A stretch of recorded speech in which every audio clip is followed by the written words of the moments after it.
So hello everyone, I welcome you all to UIS. So let's discuss geography और environment एक ऐसे subjects होते हैं जिसमें काफ़ी अधिक डायनेमिक टॉपिक्स होते हैं। इसमें जैसे आप स्टैटिक जो पढ़ते हो तो है ही, इसके अलावा हमें अपने आप को अपडेट करना पड़ता है। जो अपकमिंग टॉपिक्स हैं अलग अलग एरियाज़ के अंदर, नई कंसेप्ट रिसर्च, उसके बारे में हमें अपने आप को अपडेट करना। अगर हमने उसको नहीं किया तो फिर जो हमारा नॉलेज है वो बहुत अधूरा होता है। उस अधूरे नॉलेज से फिर इतना बेनिफिट हम नहीं उठा सकते हैं। तो इसी कंटेक्स्ट में मैं आपसे कई वीडियोज़ इस पर लेकर आया हूँ। तो यहाँ पे देखो स्ट्रेटजिक सिग्निफिकेंस है। स्ट्रेटजिक सिग्निफिकेंस जो पैसिफिक आइलैंड कंट्रीज, उस पर बहुत डिस्कशन हुआ है। साउथ पैसिफिक आइलैंड कंट्रीज, अब इसमें हमें एटलीस्ट ये जानना चाहिए कि कौन कौन से साउथ पैसिफिक आइलैंड कंट्रीज के रूप में कंसीडर किए जाते हैं।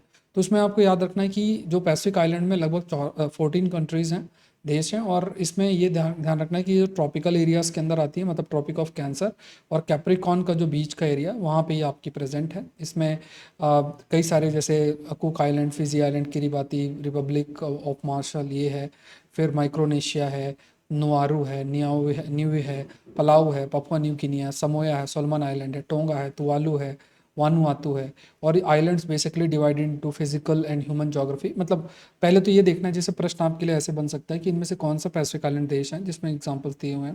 फिर फर्दर इनका डिवीजन है माइक्रोनेशिया, मेलानेशिया, पॉलिनेशिया।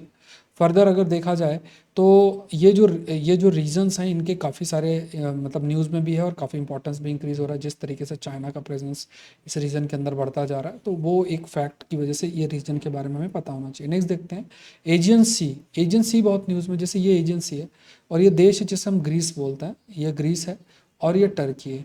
दोनों ही देश नाटो का हिस्सा है। नाटो का फॉर्मेशन 1949 का के अंदर हुआ था and it is led by US. और जैसे अभी 31st जो मेंबर है इसका फिनलैंड बना है, लेटेस्ट जो मेंबर है फिनलैंड बना है, इसलिए न्यूज़ में भी है।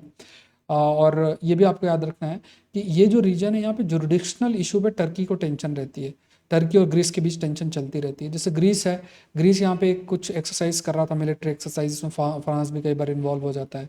कुछ आइलैंड पे अपना प्रेजेंस इंक्रीज करता है, टर्की नाराज हो गया। टर्की कई बार यहाँ पे जाके ऑयल एक्सप्लोरेशन और ये सब करता है, तो ग्रीस नाराज हो जाता है। इस प्रकार से रीजन में डिस्प्यूट बना रहता है, तो इसलिए हमें जानना है। तो ये भी याद रखना है कि ग्रीस और टर्की दोनों नाटो का हिस्सा है। और दूसरा चीज़ आप ये ध्यान में रखो कि एजियन जो सी है, एजियन सी के पास जैसे ये सी ऑफ मरमरा है, इधर ब्लैक सी है, इधर टर्की है, इधर बल्गारिया है, इधर मैसेडोनिया है।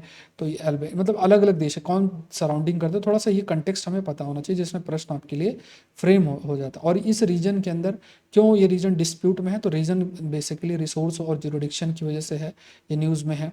डिस्प्यूट में रहता टर्की और ग्रीस के बीच में। फिर ये मेडिटेरेनियन सी में आइनियन सी है, एड्रियाटिक सी है, ये थोड़ा से आपको ध्यान में जो है रखना है। नेक्स्ट देखते हैं वाई अर्थक्वेक इन अफगानिस्तान। अब इसमें देखो इंटरेस्टिंग चीज़ क्या है जो हमें जानना है, वो है एल्पाइड बेल्ट।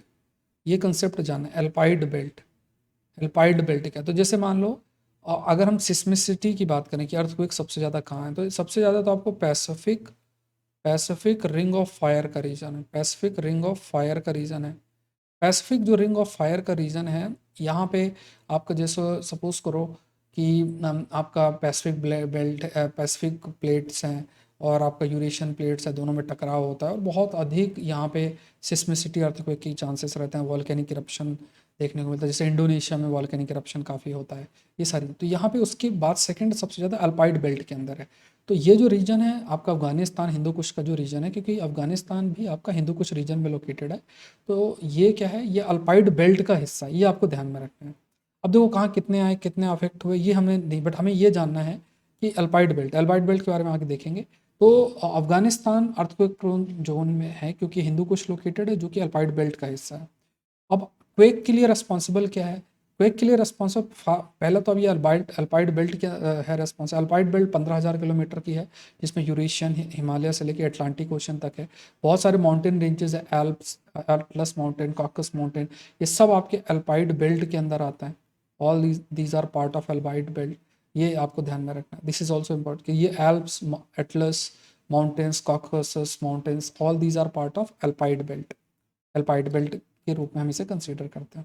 अब इसमें यह भी ध्यान में रखना है कि देखो क्या है कि ये जो रीजन है हिंदू कुश का, यहाँ पे एक तरफ इंडियन प्लेट है, like you have Indian plate, then you have Eurasian plate, then you have like आपके पास इंडियन प्लेट है, फिर आपके पास यूरेशियन प्लेट है, और ये जो डिफरेंट प्लेट्स है, प्लेट प्लेट क्या होता है, जैसे पूरा की पूरी जो अर्थ है वो डिफरेंट प्लेट्स में डिवाइडेड है, जिसमें आपका क्रस्ट भी है और अपर पार्ट ऑफ मेंटल मिलके प्लेट बनाती है, अपर पार्ट ऑफ मेंटल, और ये प्लेट्स का मूवमेंट होता है, कन्वर्जेंस डाइवर्जेंस होता है, तो इनकी वजह से जो मूवमेंट होता है वो अर्थक्वेक के लिए रिस्पॉन्सिबल होता है। अब इसमें देखा जाए तो कई प्लेट्स इस रीजन के अंदर इंडियन यूरेशियन प्लेट्स की वजह से, और एक जगह मतलब आपका अरेबियन प्लेट भी है, तो बहुत सारे जो प्लेट्स इस रीजन के अंदर मिलती हैं, इस वजह से ये बहुत ही हाईली सिस्मिक रीजन रीजन या अर्थक्वेक प्रोन रीजन आपका अर्थक्वेक प्रोन रीजन जो है वो आपका बन जाता है। ठीक है, ये आपको ध्यान में रखना है। नेक्स्ट देखते हैं न्यू कोरल स्पीसीज के ऊपर है। तो scientist have recorded 4 species of corals, 4 species corals को रिकॉर्ड की गई है ना। तो ये देखो स्पेसिफिक पॉइंट आपको ये ध्यान में रखना है कि जो कोरल्स होते हैं वो एक ऑर्गेनिज्म से बना होता है, उसे हम पॉलिप बोलते हैं, we call it as polyp. ठीक है, अब ये जो पॉलिप है, ये पॉलिप के ऊपर एल्गीज प्रेजेंट होती है, उन्हें हम जूजेंथली एल्गीज बोलते हैं। ठीक है, जूजेंथली एल्गीज बोलते हैं। जूजेंथली एल्गी का काम क्या होता है कि ये फोटोसिंथेसिस का के माध्यम से खाना बनाती है, जो कोरल्स के द्वारा भी इस्तेमाल किया जाता है। तो जनरली जो कोरल्स होते हैं वो आपके पाए कहाँ जाते हैं, कॉन्टिनेंटल सेल्फ का इलाका है, continental shelf region. Continental shelf क्या होता है, जो भी land area extending extending into the sea, बहुत ज़्यादा डेप्थ में भी नहीं होता, शैलो पानी होता है इसमें, तो यहाँ कोरल्स ग्रो करते हैं। कोरल्स में ये पॉलिप ऑर्गेनिज्म होता है जो एक बार मरता है, इसके ऊपर फिर दूसरे जो है जीव आते हैं, बढ़ते चले जाते हैं, फिर इसी तरीके से बहुत बड़े एरिया में कोरल रीफ बनता है, you have a coral reef. तो ये पॉइंट आपको ध्यान रखना, कोरल रीफ्स आपके इस तरीके, तो कोरल जो होते हैं इनके ऊपर ये एल्गी प्रेजेंट होती है जिसे हम जूजेंथली एल्गी बोलते हैं। कुछ जो ये जो कोरल्स हैं इनके ऊपर अगर देखा जाए तो you have a zooxanthellae L, A zooxanthellae की अगर बात किया जाए, ए जूजेंथली कोरल्स की जब हम बात करते हैं, तो दीज ए जूजेंथली, ये जो ए जूजेंथली कोरल्स हैं, ये क्या ऐसे कोरल्स जिसमें जूजेंथली एल्गी प्रेजेंट ही नहीं होती है। ठीक है, ऐसे कोरल्स जिनमें जूजेंथली एल्गी प्रेजेंट ही नहीं होती, और ये क्या है कि आपस में जो प्लैंक्टन्स होते हैं, जो प्लैंक्टन्स हैं उनको कंज्यूम करके अपने न्यूट्रिशनल नीड्स को पूरा करती है। ठीक है, तो ये आपको लगभग जो अपने न्यूट्रिशनल नीड्स को जो है ये पूरा करती है। तो जो नई कोरल स्पीसीज आपकी पाई गई है ये अंडमान निकोबार रीजन में पाई गई है, और ये ए जूजेंथली कोरल है। इट मीन्स कोरल्स में जूजेंथली एल्गी प्रेजेंट नहीं, बहुत ही यूनिक कोरल है। और ये कोरल जैसे मान लो जापान के रीजन में भी पाई जाती है, बट अंडमान निकोबार रीजन के अंदर देखी गई।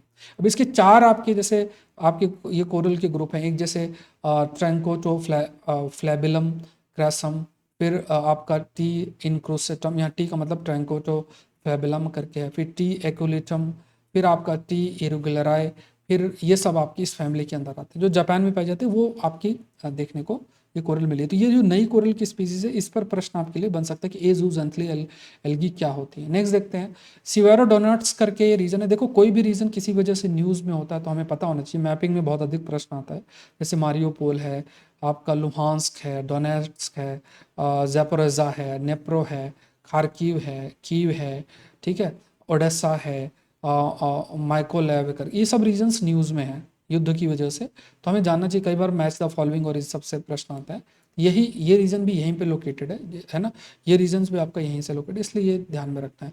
मैपिंग के अंदर ये इंपॉर्टेंट प्रश्न आपके लिए बन सकता है। नेक्स्ट देखते हैं एमरैंथस। एमरैंथस क्यों न्यूज़ में, क्योंकि कर्नाटक के अंदर प्रयास किया जा रहा है कि इसे मिक्स्ड क्रॉपिंग में इंक्लूड किया जाए। मिक्स्ड क्रॉपिंग का मतलब जब एक साथ कई क्रॉप्स आप ग्रो करते हो तो मिक्स्ड क्रॉपिंग हम कहते हैं। तो जैसे एग्रीकल्चर डाइवर्सिफिकेशन में ये मिक्स क्रॉपिंग बहुत इंपॉर्टेंट होती है। ठीक है, एग्रीकल्चर डाइवर्सिफिकेशन के लिए मिक्स क्रॉपिंग बहुत इंपॉर्टेंट होती है। जब आप एक साथ कई क्रॉप को ग्रो करने का प्रयास करते हो, इससे फ़ायदा क्या है कि फार्मर की इनकम भी बढ़ती है, साथ में सॉइल की फर्टिलिटी भी मेंटेन रहती है, ये बहुत ज़रूरी। तो एमरैंथस आपका ये देखो ये इस तरीके से है, इसकी बहुत ज़्यादा न्यूट्रिशनल वैल्यू भी है, न्यूट्रिशियस भी आपकी है, तो न्यूट्रिशनल एस्पेक्ट में इंपॉर्टेंट है, फार्मर भी अच्छी अर्निंग कर लेगा और सॉइल के लिए भी बेनिफिशियल, इसलिए इसको प्रमोट आपका किया जा रहा है। ठीक है, अब ये लीफी वेजिटेबल के रूप में भी है, और इसे पिग वीड भी लोकल उसमें पिग वीड बोलते हैं। Calcium, magnesium, potassium, vitamin A, B, C और ये सब विटामिन के, ये सब चीज़ें इसमें आपकी प्रेजेंट है। ठीक है, अब देखो अगर आप आईएएस एग्जाम की तैयारी कर रहे हैं तो देखो ये कोर्स मैंने लॉन्च किया मात्र 899 रुपीज़ में, कोड डालो SPLIV, तो ये फर्दर 600-650 रुपये में आपको कोर्स मिलेगा। तो ज्योग्राफी, एनवायरनमेंट और एग्रीकल्चर के लिए बहुत इंपॉर्टेंट लगभग 200 प्लस टॉपिक्स मैं आपके लिए कवर करूंगा। लिंक डिस्क्रिप्शन बॉक्स में दिया हुआ, तो जरूर से इसका हिस्सा बने।